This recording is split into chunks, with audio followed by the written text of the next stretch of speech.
Richard, do you want to start with metaphysics? It's all the same to me, but to some people, they want to unpack it and break it down. Richard, what do you want to do? Because you keep Ken and Bob, because I'm more than happy to go on mute, because I'll learn from both you guys. But, Richard, have you got anything prepared for today? Well, I mean, basically, if you start talking Ascension, you're talking about the now, the present moment. If you start talking metaphysics, then of course you basically are speaking of the foundation that has brought us to where we are now, which is a combination of religion and New Age and philosophy and all kinds of different streams of thought and so forth that basically have come in full circle, more or less, because that's what's going on today is basically you have all of the metaphysical and spiritual streams of thought and ideologies and so forth, as well as science jumping into the mix, because science is basically more or less fortified, or you could say validated in a manner of speaking, a lot of religious thought or a lot of religious ideology, because there's a substantiation of a lot going on that has been believed for hundreds of years or even thousands of years, and science now through quantum physics and so forth has actually come to say that yes, there is an energetic source outside of ourselves that exists and has existed for a very long time, and that in turn this quantum field is basically what sustains us all. So you could say in a manner of speaking that science has acknowledged the presence of God, or a God source per se. So then in turn, you've got all the cosmology involved with our science, with our astronauts and all of our science programs and all of that way, which of course Ken is far more knowledgeable in that venue than I am, simply because he experienced hands-on with the Moon Project and all of that.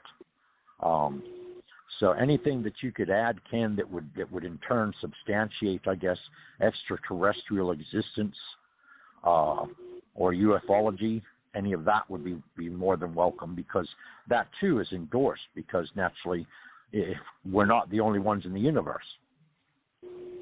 Well, one of the things I would talk about is interesting to me, and when you get to go to some of these functions that I'm sure you've been to, and you get in touch with other people, you find out how did they get involved with extraterrestrials or wondering about that. And what I found, as I said earlier, whenever I had that cyst removed, and I was dead for 39 seconds, so that gives you some idea that God wasn't finished with me yet, and made sure that I made it back on here.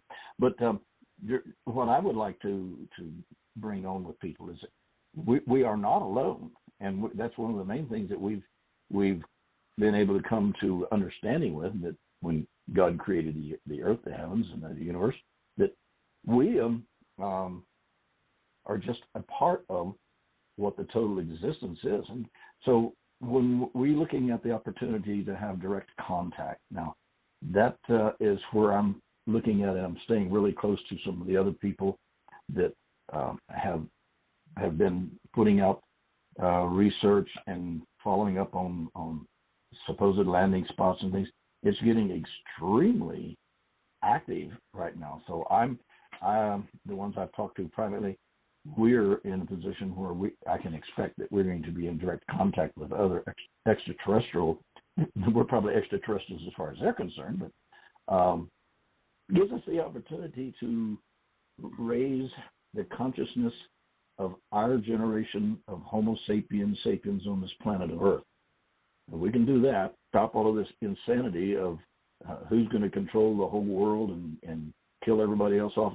Humans are a little difficult, and I'm fully capable and ready, and that's been part of what my whole life has been about, is being prepared for us to take that position of within the whole galaxy, the whole universe.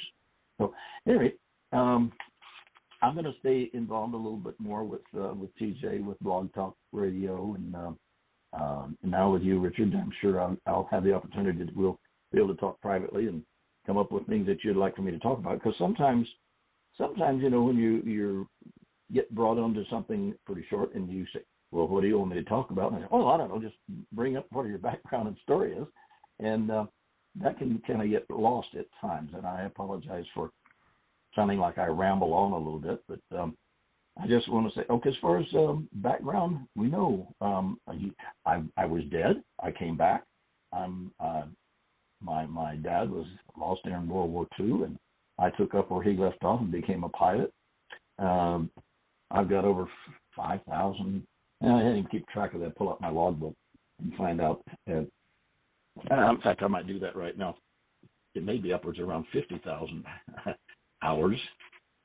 Stand by if I can flip this thing open here.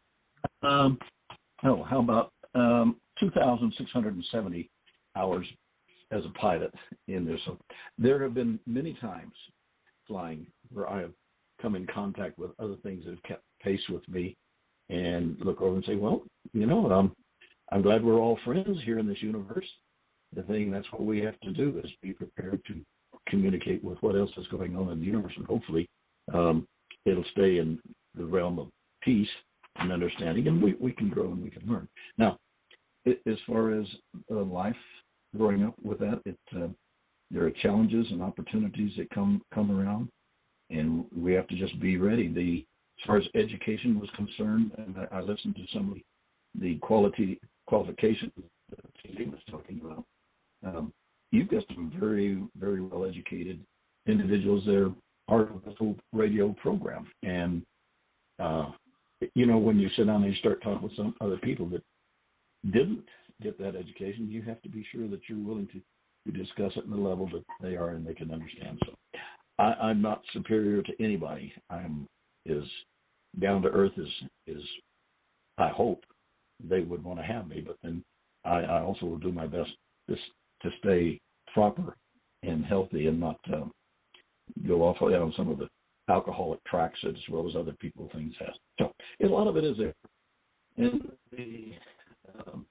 what I want to say is that we are, in my contacts and information, we are definitely moving strong into this time of full contact with extraterrestrials, and probably with our own selves in past times, and it's going to get really, really interesting. Here we are moving into a new year, and before this year is out, and I've already gone on contact with we're losing you, Ken. I don't know why this doesn't want to do that, because I got it about 2 inches from my mouth. Really? Can you still hear me? Yeah, I hear you fine now. Real? This is strange.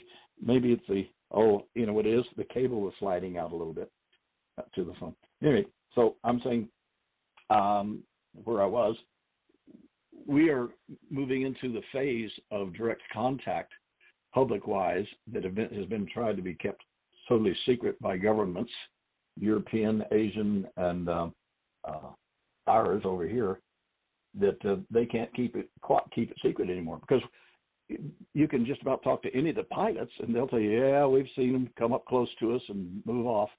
And so as a species ourselves, we human are ready, I think, but much more ready than we were back in the early 40s and further back than that, to accept direct contact with extraterrestrials, and then we will be moving into the higher phase of intelligence and intelligent beings and the whole universe. So, hang in there. If you've ever been interested in wanting to know what ETs look like and there will be various types, but you will be getting information from the sources, probably TJ and Richard, hopefully myself, as to which ones you want to try to stay safe from, because after all, they are not human, but then again, they're a species, and extraterrestrials are extraterrestrials. We shall see what it is, and it's going to be happening in my book, and I'm on the edge of saying it, before the end of this year that we're in right now. We'll be talking about it, and they will have already been landed, and we'll be able to communicate directly with them. So that just kind of brings me up to date with where I am as far as past experience, and unless you want to get down to details, exactly when and where I've had contact, because there hasn't been in my life.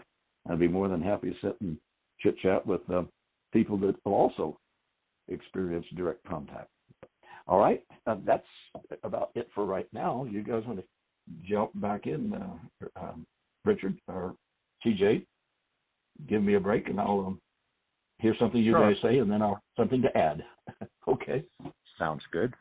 Well, I mean, you certainly broadened the topic, and I totally agree with you. I do believe that humanity as a whole, we are fully prepared, more or less, for first contact with alien beings that up until now have been what you would call hide and seek, I guess, because naturally there have been thousands of people that have had direct contact. Myself, having been abducted at age 5 and placed back down with a tracking device in my physical body that remained inside me until the age of 35, when it was physically, surgically removed. And of course, other kind of contacts where, you see, I guess, other than to call them spaceships, I don't know what else you'd call them really, because they're not flying saucers, even though to some degree that might apply, in the fact being that they are various shapes. There are round ones that have multi-levels to them, and then there are ones that look like triangles, and then there are others that just appear as nothing more than light, kind of like orbs off in the distance, and they can be photographed and so forth, but as far as actually a distinct impression of what they actually are cannot really be said. But I would say that, the contact's probably been going on for who knows how many hundreds of years. And different civilizations, different cultures, and so on and so forth have reacted to them in various different ways.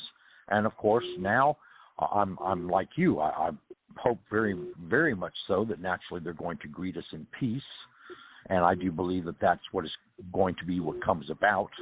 And I agree with you 100%. There are some that look similar to us, not exactly like us, but they are human in some way, shape, or form. And then, of course, there are others that are from other planetary systems that are completely alien in their physiology and so forth. But they've all been making contact telepathically, some physically, some mentally, some in all kinds of different ways.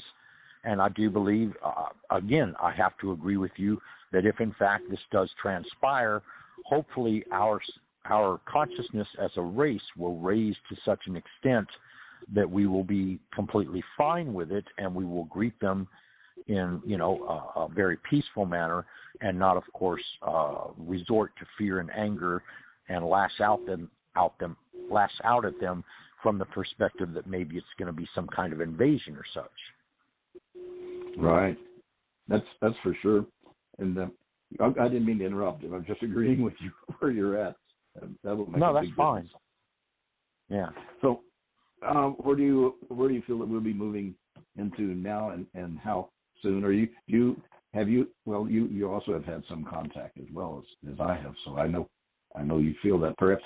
But anything more recent that gives you an indication, like I've gone out on the edge here, saying that before this year is out, that we're going to have publicly accepted direct contact. Now, that's going to be the fun part. Well, fun, let's hope it's fun, where they have to deal with our Congress, our governments, our militaries, and make it in a peaceful movement for all of us as Homo sapiens. And I'm ready for it. How about yourself?